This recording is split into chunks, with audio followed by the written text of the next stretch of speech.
Movie শুরুতে একটি artificial satellite দেখানো হয়, যার ভিতর এনার্জি নামের কোম্পানি একটি এক্সপেরিমেন্ট করছিল। হঠাৎ তাদের এক্সপেরিমেন্টে সমস্যা দেখা যায়। তারা যে ছোট্ট ইঁদুরের উপর এক্সপেরিমেন্ট করছিল সেটি বিশাল আকার ধারণ করে আর সেখানে ভাঙচুর শুরু করে। ইঁদুরটি অনেক শক্তিশালী হওয়ায় সে সব সায়েন্টিস্টদের মেরে ফেলে। সৌভাগ্যবশত একজন সায়েন্টিস্ট সেই ইঁদুরের হাত থেকে বাঁচতে পারে। সেই সায়েন্টিস্ট কোম্পানির সিইও, যার নাম ক্লেয়ার, তাকে জানায় এক্সপেরিমেন্টটি ফেল হয়ে গেছে আর সবাই মারা গেছে, শুধু আমিই বেঁচে আছি। আপনারা দরজাটি খুলে দিন। ক্লেয়ার অনেক স্বার্থপর ছিল। সে দরজা খোলার বিনিময়ে শর্ত রাখে, যাতে সায়েন্টিস্টটি সেই স্যাম্পলগুলো তার সাথে নিয়ে আসে যার উপর এক্সপেরিমেন্ট হচ্ছিল। নিজের জীবন বাঁচানোর জন্য সায়েন্টিস্ট 3টি স্যাম্পল নিয়ে আসে আর শর্তানুসারে ক্লেয়ার দরজা খুলে দেয়। সায়েন্টিস্ট আরেকটি নতুন স্পেস ক্রাফটে করে যখন পৃথিবীর কাছাকাছি আসে, তখন স্পেস ক্রাফটটি হঠাৎ ব্লাস্ট হয়ে যায়। এর পরের দৃশ্যে ডেভিসকে দেখানো হয়। সে একসময় মিলিটারি সৈনিক ছিল। এখন সে স্যান ডিয়েগো ওয়াইল্ড লাইফ স্যাংচুয়ারিতে একজন অফিসার, যার কাজ বন্য গরিলাদের ট্রেনিং দেয়া। সে যখন ইন্টার্নদের গরিলা দেখাতে নিয়ে যায়, তখন সবাই সেখানে একটি বিলুপ্ত প্রায় অ্যালবাইনো প্রজাতির সাদা গরিলা দেখতে পায়, যার নাম জর্জ। জর্জ অনেক বুদ্ধিমান একটি গরিলা। সে ইশারার মাধ্যমে ডেভিসের সাথে কথা বলতে পারে। তারা দুইজন অনেক ভালো বন্ধু। ডেভিস সবার সাথে জর্জের পরিচয় করিয়ে দেয়। তারা জর্জের বুদ্ধি দেখে অনেক খুশি হয়। এরপরে দেখানো হয় রাতে সায়েন্টিস্টের স্পেস ক্রাফট ব্লাস্ট হওয়ার পর তার মধ্যে যে স্যাম্পলের বক্স ছিল তা পৃথিবীর 3টি ভিন্ন স্থানে গিয়ে পড়ে।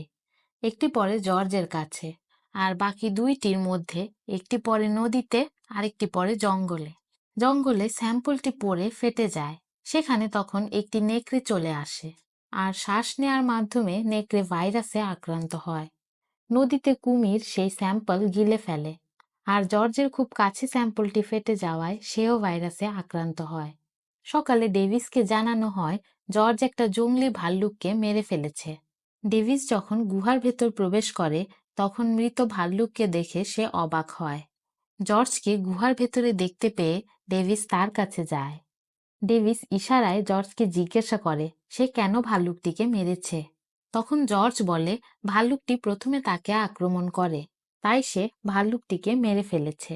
জর্জ যখন গুহার বাইরে আসে, তখন ডেভিস অনেক অবাক হয়ে যায়, কারণ জর্জ আগের থেকে অনেক গুণ বড় হয়ে গেছে। ডেভিস জর্জকে শান্ত করে আবার গুহায় পাঠায়। ডেভিস ইনভেস্টিগেশনের জন্য পাশের জঙ্গলে যায়। সেখানে ডেভিস স্যাম্পল বক্সটা পায়। তারা এই বক্স দেখে কিছু বুঝে উঠতে পারে না এটা কি। তাই সে একটা প্লাস্টিক ব্যাগে ভরে বক্সটা নিজের কাছে রেখে দেয়। এর পরের দৃশ্যে শিকাগোর এনার্জিন কোম্পানির সিইও ক্লেয়ার ও তার ছোট ভাই ব্রেটকে দেখানো হয়। সায়েন্টিস্টের স্পেস ক্রাফট ব্লাস্ট হওয়ায় তাদের কোটি টাকার প্রজেক্ট নষ্ট হয়ে গিয়েছে। তাই ব্রেট রাগারাগি শুরু করে, কিন্তু ক্লেয়ার ছিল অনেক বুদ্ধিমতী। সে ব্রেটকে বোঝায় তাদের এক্সপেরিমেন্টের 3টে স্যাম্পল পৃথিবীতে ল্যান্ড করেছে। তারা যদি যে কোনো একটি স্যাম্পল উদ্ধার করতে পারে, তাহলে তার ভিতর যে কেমিক্যাল তার ফর্মুলা সংগ্রহ করতে পারবে। সে তার অফিসারদের স্যাম্পলের খোঁজে বেরিয়ে পড়তে বলে। এর পরের দৃশ্যে আমাদের ডক্টর কেটকে দেখানো হয়। সে 2 বছর আগে এনার্জেন কোম্পানিতে কাজ করত। সে যখন সকালের নাস্তা শেষে টিভি দেখছিল, তখন একটা নিউজে বলা হচ্ছিল এনার্জেন কোম্পানির স্পেস ক্রাফট ব্লাস্ট হয়ে গেছে এবং তার একটি অংশ সান ডিয়েগো ওয়াইল্ড লাইফ স্যাংচুয়ারিতে পড়ে। আর তখন থেকে সেখানে একটি গরিলা গায়েব হয়ে যায়। নিউজ দেখে ডক্টর কেট সেখানে যাওয়ার জন্য রওনা হয়, কারণ সে বুঝতে পারে গরিলাটির সাথে কি হয়েছে। ডেভিস জর্জকে নিয়ে হাসপাতালে আসে চেকআপের জন্য। সে জানতে চায় জর্জের আসলে কি হয়েছে। তখন সেখানে কেট আসে। সে ডেভিসকে জানায় এই সাদা গরিলার ডিএনএ একটা ভাইরাসের কারণে দ্রুত বদলে যাচ্ছে। ডেভিস তার কথা বিশ্বাস করতে চায় না। তখন কেট তাকে বলে তার হাতের বক্সটির মধ্যে একটি মেডিসিন আছে, যা 3টি হিংস্র প্রাণীর ডিএনএ থেকে তৈরি করা হয়েছে। যদি কোনো প্রাণীর মধ্যে এই মেডিসিন প্রবেশ করে, তাহলে সে আস্তে আস্তে অনেক বড় হতে থাকবে, আর তার রাগ ও শক্তি 3 গুণ বেড়ে যাবে। এই সব কিছু শোনার পর ডেভিস তার কথায় বিশ্বাস করে, আর তাকে জর্জের কাছে নিয়ে যায়। জর্জকে দেখার পর ডক্টর কেট বলে, শুধু আমি জর্জকে ঠিক করতে পারবো, কারণ আমি আরেকটি মেডিসিন তৈরি করেছি যার মাধ্যমে জর্জের ডিএনএ পরিবর্তন বন্ধ করে তাকে আগের অবস্থায় ফেরত আনা সম্ভব। তখন জর্জের হঠাৎ রাগ উঠতে শুরু করে আর সে গেট ভেঙে হসপিটালের বাইরে চলে আসে। ডেভিস জর্জকে আটকানোর অনেক চেষ্টা করে, কিন্তু জর্জ আগের মতো তার কোনো কথা মানতে চাচ্ছিল না। সেখানে পুলিশও চলে আসে। ডেভিস পুলিশকে বোঝানোর চেষ্টা করে জর্জ কারো কোনো ক্ষতি করবে না, কিন্তু তখন পুলিশের একটা হেলিকপ্টারও সেখানে চলে আসে। তারা জর্জকে ঘুমের ইঞ্জেকশন দিয়ে ঘুম পাড়িয়ে দেয়। আর অন্যদিকে জঙ্গলে এনার্জিন কোম্পানির একটি টিমকে দেখানো হয় যারা স্যাম্পল খোঁজায় ব্যস্ত ছিল। সেখানে তারা একটা বিশাল বড় নেকড়ের পায়ের ছাপ দেখতে পায়। তারা যখন এই পায়ের ছাপ নিয়ে একে অপরের সাথে কথা বলছিল, তখন তাদের সেই বিশাল নেকড়েটি আক্রমণ করে আর সবাইকে মেরে ফেলে। এই সব কিছু এনার্জেন কোম্পানির সিইও ক্যামেরার মাধ্যমে নিজ অফিসে দেখতে পাচ্ছিল। ক্লেয়ার বুঝতে পারছিল সে আর স্যাম্পলগুলো ফিরে পাবে না, কারণ তা ব্যবহার করা হয়ে গেছে। এর পরের দৃশ্যে ডেভিস আর কেটকে দেখানো হয়, যাদের পুলিশ ধরে নিয়ে এসেছে। পুলিশের ধারণা তারা জর্জের ওপর কোনো এক্সপেরিমেন্ট করেছে, যার কারণে জর্জ বদলে গিয়েছে। তাই তাদের দুইজনকে জর্জ সহ প্লেনে করে নিয়ে যাওয়া হচ্ছে অন্য একটি জায়গায়। এদিকে ক্লেয়ার এই তিনটি প্রাণীর ডিএনএ চায়, তাই সে সিদ্ধান্ত নেয় টাওয়ারের রেডিয়েশন চালু করে দেয়ার। সে তার ভাইকে বলে ভাইরাসে আক্রান্ত প্রাণীগুলো রেডিয়েশনে আকৃষ্ট হয়ে টাওয়ারের কাছে ছুটে আসবে, ফলে তারা সেই প্রাণীগুলোকে সহজে ধরতে পারবে। টাওয়ারের রেডিয়েশন চালু করার সাথে সাথে বড় নেকড়েটি পানিতে থাকা বিশাল কুমিরটি সেই রেডিয়েশনে আকৃষ্ট হয়ে টাওয়ারের কাছে যাওয়ার জন্য ছুটতে থাকে। রেডিয়েশনের কারণে জর্জও ঘুমন্ত অবস্থা থেকে জেগে ওঠে। সে জেগে উঠেই প্লেনের মধ্যে তোলপাড় শুরু করে দেয়। জর্জকে থামানোর জন্য পুলিশ জর্জের ওপর গুলি চালায়, কিন্তু ভুলবশত তা প্লেনের ইঞ্জিনে লেগে যায়, যার ফলে প্লেনটি ক্র্যাশ করতে শুরু করে। ডেভিস প্রথমে প্যারাশুট দিয়ে কেটকে প্লেন থেকে বার করে। এরপর সে এজেন্ট রাসেলকে নিয়ে আরেকটা প্যারাশুটে করে বাইরে বেরিয়ে আসে। সে বের হওয়ার সঙ্গে সঙ্গে প্লেনটি ব্লাস্ট হয়ে যায়। ডেভিস মনে করে জর্জ মারা গিয়েছে, তাই সে অনেক কষ্ট পায়, কিন্তু নিচে এসে তারা কোথাও জর্জের ডেড বডি খুঁজে পায় না। তারা বুঝতে পারে জর্জ এখনো জীবিত আছে। কেট জর্জকে নিজের সম্পর্কে বলতে শুরু করে এই যে, কলেজ শেষ করে আমি ক্রিসপার নিয়ে কাজ করা শুরু করি। ক্রিসপার হলো এমন একটি টেকনোলজি যার মাধ্যমে যে কোনো প্রাণীর ডিএনএতে কিছু পরিবর্তন করে তার মধ্যে বিশেষ গুণাবলী যোগ করা সম্ভব। কেট বলে, আমি এই টেকনোলজি বিলুপ্তপ্রায় প্রাণীর জন্য ব্যবহার করতে চাচ্ছিলাম, কিন্তু তখনই আমার ভাই হঠাৎ অসুস্থ হয়ে যায়। আমি জানতাম ক্রিসপার দিয়ে আমি আমার ভাইকে সুস্থ করতে পারবো। তখন আমার ক্লেয়ারের সাথে দেখা হয়। সে আমাকে এনার্জেন কোম্পানির প্রধান জেনেটিক রিসার্চার বানিয়ে দেয়। কিন্তু যখনই আমি আমার ভাইকে সুস্থ করার জন্য ক্রিসপার বানাই, তারা আমার কাছ থেকে সেই ক্রিসপারগুলো নিয়ে যায় আর এই টেকনোলজি দিয়ে তারা ভয়ঙ্কর কিছু ডিএনএ তৈরি করা শুরু করে। আমি এই বিষয়ে কিছুই জানতাম না। যখন আমি জানতে পারি, তখন আমি সবকিছু ডিস্ট্রয় করার চেষ্টা করি, কিন্তু ততক্ষণে সিকিউরিটি সেখানে চলে আসে আর আমাকে শাস্তি স্বরূপ জেলে পাঠানো হয়। জেলে যাওয়ার 1 মাসের মধ্যে আমার ভাই মারা যায়। আমি তাকে শেষবারের মতো দেখতেও পাইনি। এখন ক্লেয়ার হিংস্র প্রাণী তৈরি করে তাকে বশ করতে চায়, যাতে সে পুরো পৃথিবীতে রাজত্ব করতে পারে, কিন্তু আমি তা হতে দেব না। তার আগেই আমি গোটা পৃথিবীর সামনে ক্লেয়ারের মুখোশ খুলে দেব। তারা যখন কথা বলছিল, তখন সেখানে মিলিটারির প্লেন চলে আসে। তাদের সাথে যে এজেন্ট ছিল সেই মিলিটারিদের ফোন করে আসতে বলেছে। তারা সবাই যখন প্লেনে উঠে, তখন তারা সিসিটিভির সাহায্যে দেখতে পায় জর্জ আর সেই নেকড়েটি শিকাগো শহরের দিকে যাচ্ছে। তারা বুঝতে পারছিল না কেন জর্জ আর নেকড়ে একসাথে শিকাগো শহরের দিকে যাচ্ছে।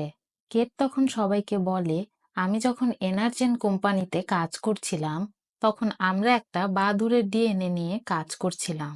আমার মনে হয় তারা এই ডিএনএ তৈরি করে ফেলেছে আর এই ডিএনএর মাধ্যমে তারা রেডিয়েশন পাওয়ার তৈরি করেছে, যা ভাইরাসে আক্রান্ত প্রাণীদের আকৃষ্ট করে। তাই জর্জ আর নেকড়ে সেই রেডিয়েশন টাওয়ারের দিকে যাচ্ছে। কেট আরো বলে, আমরা এই প্রাণীদের আবার স্বাভাবিক করে তুলতে পারবো, কিন্তু এর জন্য কিছু অ্যান্টিডোটের প্রয়োজন, যা ক্লেয়ারের অফিসে আছে। ডেভিস কর্নেলকে বলে, আমাদের একটা সুযোগ দিন, আমরা যাতে অ্যান্টিডোটগুলো সংগ্রহ করে এই প্রাণীদের আবার আগের মতো স্বাভাবিক করে তুলতে পারি। আসলে ক্লেয়ারের প্ল্যানও এটাই ছিল। যখন ভাইরাসে আক্রান্ত প্রাণীগুলো টাওয়ারের কাছে এসে পৌঁছাবে, তখন তাদের অ্যান্টিডোট দিয়ে স্বাভাবিক করে এদের ডিএনএ সংগ্রহ করবে। কিন্তু কর্নেল তাদের কথায় রাজি হয় না। সে তার সৈনিকদের বলে ডেভিস আর কেটকে ইন্টারোগেশন রুমে নিয়ে যাওয়ার জন্য। কিন্তু ডেভিস সেখান থেকে পালানোর জন্য সৈনিকদের সাথে ফাইট শুরু করে। অবশেষে তারা সৈনিকদের হেলিকপ্টার চুরি করে পালাতে সক্ষম হয়, যাতে এজেন্ট রাসেল তাদের সাহায্য করে। তারা যখন হেলিকপ্টার দিয়ে শিকাগো শহরে পৌঁছায়, তারা উলফ আর জর্জকে দেখতে পায়। জর্জ আর উলফ দ্রুতগতিতে টাওয়ারের কাছে পৌঁছানোর জন্য ছুটছে, আর তারা সারা শহরে তোলপাড় শুরু করে দিয়েছে। ততক্ষণে শহরে বিশাল কুমিরটিও চলে আসে। আর্মিরা সেই কুমিরটিকে গুলি করার চেষ্টা করে, কিন্তু গুলিতে কুমিরটির কিছুই হয় না। উল্টো সেই কুমিরটি সবাইকে মেরে ফেলতে থাকে। দেখতে দেখতে শিকাগো শহরটি মৃত্যুপুরীতে পরিণত হয়ে যাচ্ছিল। ডেভিস আর কেট অ্যান্টিডোট আনার জন্য এনার্জেন কোম্পানিতে প্রবেশ করে। কেট যেহেতু আগেও এখানে কাজ করেছিল, তাই খুব সহজে সে অ্যান্টিডোট পেয়ে যায়। কিন্তু তখন ক্লেয়ার আর তার ভাইও সেখানে চলে আসে। ক্লেয়ারের ভাই তাদের দিকে গুলি তাক করে তাদের কাছ থেকে অ্যান্টিডোট নিয়ে নেয়। ক্লেয়ার তাদের বলে, এই অ্যান্টিডোটের মাধ্যমে প্রাণীদের আগের মতো স্বাভাবিক করা যাবে না, কিন্তু শান্ত করা যাবে। ক্লেয়ার ডেভিসের পায়ে একটা গুলি করে। ক্লেয়ার তার ভাই আর কেটকে নিয়ে হেলিকপ্টারে ওঠার জন্য রওনা হয়। কেটকে দিয়ে বাকি রিসার্চ কাজ শেষ করার জন্য ক্লেয়ার তাকে সাথে নেয়। এদিকে দেখানো হয় এই তিনটি প্রাণী পুরো শহর ধ্বংস করে দিচ্ছে। তারা উঁচু উঁচু বিল্ডিং এ ওঠা শুরু করে দিয়েছে। ক্লেয়ার যখন তার ভাই আর কেটকে নিয়ে হেলিকপ্টারে উঠতে যাচ্ছিল, তখন সেখানে জর্জ চলে আসে। জর্জ হেলিকপ্টারটি ভেঙে ফেলে। ডেভিস কোনো মতে সেখানে চলে আসে আর কেটকে বলে, আমাদের আবার অ্যান্টিডোট সংগ্রহ করতে হবে। কেট ডেভিসকে বলে, আমার কাছে একটা অ্যান্টিডোট আছে, যেটা আমি লুকিয়ে রেখেছিলাম। এরপর কেট চালাকি করে ক্লেয়ারের ব্যাগে অ্যান্টিডোট ঢুকিয়ে দেয় আর তাকে জর্জের কাছে ধাক্কা দেয়। জর্জ ক্লেয়ারকে হাতে নিয়ে আস্ত গিলে ফেলে, যার ফলে জর্জের শরীরে অ্যান্টিডোট প্রবেশ করে। সে ডেভিসকে জানায় অ্যান্টিডোট 10 মিনিট পর কাজ করা শুরু করবে। আসলে ডেভিস প্ল্যান করছিল জর্জকে অ্যান্টিডোটের মাধ্যমে শান্ত করে তার সাহায্যে সেই বিশাল কুমির ও নেকড়েকে হারিয়ে দেবে। এদিকে ক্লেয়ারের ভাই সব প্রমাণ নিয়ে পালিয়ে যাওয়ার চেষ্টা করছে, কিন্তু তখনই সেখানে রাসেল চলে আসে আর তাদের এক্সপেরিমেন্টের সব প্রমাণ নিয়ে নেয়, যাতে কেট ও ডেভিসকে নির্দোষ প্রমাণ করা যায়। কেটের ভাই যখন বাইরে যায়, তখন তার উপর বিল্ডিং এর একটা অংশ ভেঙে পড়ে আর সে সেখানেই মারা যায়। এদিকে রেডিয়েশন টাওয়ারটির উপর উঠে এই তিনটি প্রাণী সেটি ভেঙে ফেলতে থাকে। বিল্ডিংটি পুরোপুরি ধ্বংস হওয়ার আগে কেট আর ডেভিস হেলিকপ্টার দিয়ে সেখান থেকে বের হয়ে আসে, কিন্তু পুরো বিল্ডিংটি সেই তিনটি প্রাণীর উপর ধসে পড়ে। কিন্তু কিছুক্ষণ পর সেই ধসে পড়া বিল্ডিং এর নিচ থেকে জর্জ বের হয়ে আসে।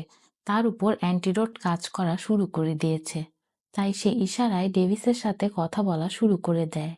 ডেভিস বুঝতে পারে এখন জর্জ স্বাভাবিক হয়ে গিয়েছে। তখন নেকড়ে আর কুমিরটিও সেই ধ্বংসস্তূপ থেকে বের হয়ে আসে। এদের দুইজনের মধ্যে কুমির ছিল সব থেকে শক্তিশালী। সে আবারও সবকিছু ধ্বংস করতে শুরু করে। জর্জ এতে অনেক রেগে যায় আর সে কুমিরের সাথে ফাইট করা শুরু করে। অন্যদিকে আর্মিরা বোম দিয়ে সেই জায়গায় ব্লাস্ট করার সিদ্ধান্ত নেয়, যাতে সেই প্রাণীগুলো মারা যায়। এদিকে সেই কুমিরটি নেকড়ের সাথে ফাইট করে তাকে মেরে ফেলে। এরপর জর্জ তাকে থামানোর জন্য তার সাথে ফাইট শুরু করে, কিন্তু জর্জ কুমিরের সাথে পেরে ওঠে না আর জ্ঞান হারায়। ডেভিস তখন জর্জকে বাঁচাতে তার হেলিকপ্টারে উঠে আর সে কুমিরকে গুলি করতে থাকে। কুমিরটি ডেভিসকে মারার জন্য তার কাছে আসতেই জর্জ কুমিরটির চোখে একটি বড় রড ঢুকিয়ে দেয়, যার ফলে কুমিরটি মারা যায়। আর্মিরা সেখানে পৌঁছে যখন দেখতে পায় জর্জ আর ডেভিস মিলে কুমিরটিকে মেরে ফেলেছে, তখন তারা সেখানে বোম ব্লাস্ট করে না। এদিকে জর্জ অনেক আঘাত পাওয়ার কারণে সে অসুস্থ হয়ে পড়ে আর সেখানেই মারা যায়। এতে ডেভিস অনেক কষ্ট পায়, কারণ জর্জ তার সব থেকে ভালো বন্ধু ছিল। জর্জের মৃত্যু ডেভিস কোনোভাবেই মেনে নিতে পারছিল না। ডেভিস জর্জের হাতের উপর নিজের হাত রাখে। ততক্ষণে রাসেল আর কেটও সেখানে চলে আসে। এদিকে ডেভিস অনেক কষ্ট পাচ্ছিল জর্জের জন্য, কিন্তু হঠাৎ ডেভিস লক্ষ্য করে জর্জের হাত কিছুটা নড়ছে, অর্থাৎ জর্জ মারা যায়নি। ডেভিস বুঝতে পারে জর্জ এতক্ষণ অভিনয় করছিল। জর্জ তখন হাসতে হাসতে চোখ খুলে। ডেভিসকে জর্জ জিজ্ঞাসা করে, আমি মারা গেছি ভেবে তুমি কাঁদছিলে তাই না? জর্জ উত্তরে বলে, কই না তো, আমি কখন কাঁদলাম? তখন সবাই হাসতে শুরু করে। আর এভাবে র্যাম্পেজ মুভিটির হ্যাপি এন্ডিং হয়। ভিডিওটি ভালো লাগলে অবশ্যই লাইক, শেয়ার এন্ড সাবস্ক্রাইব করবেন। Thank you for watching.